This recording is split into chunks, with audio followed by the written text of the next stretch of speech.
چنگیزها، مسیحی ها، صلیبی ها، کامونیست ها چه فشارهای آوردن، اما روز تا روز اسلام رواج یافته ایستاده است. سببش میدانی؟ علامه اقبال به ما و شما میگوید هیچ میدانی که آیین تو چیست، زهر گردون سر تمکین تو چیست؟ آن کتاب زنده قرآن حکیم، حکمت او لا یزال است و قدیم. آن پیام اولین و آخرین، حاملی او رحمتا للعالمین. رهزنان از حفظ او رهبر شدند، از کتاب صاحبی دفتر شدند.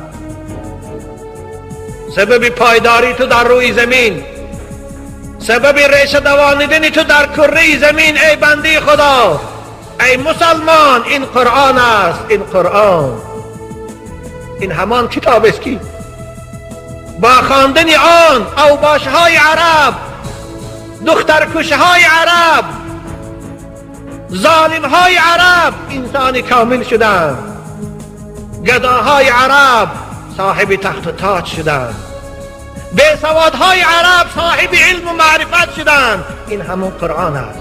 بنابر تو هم ای بنده خدا، ای مسلمان، به قرآن تمسک کن. سعادت تو در اوست، نجات تو در اوست، عزت تو در اوست، پیشرفت تو در اوست.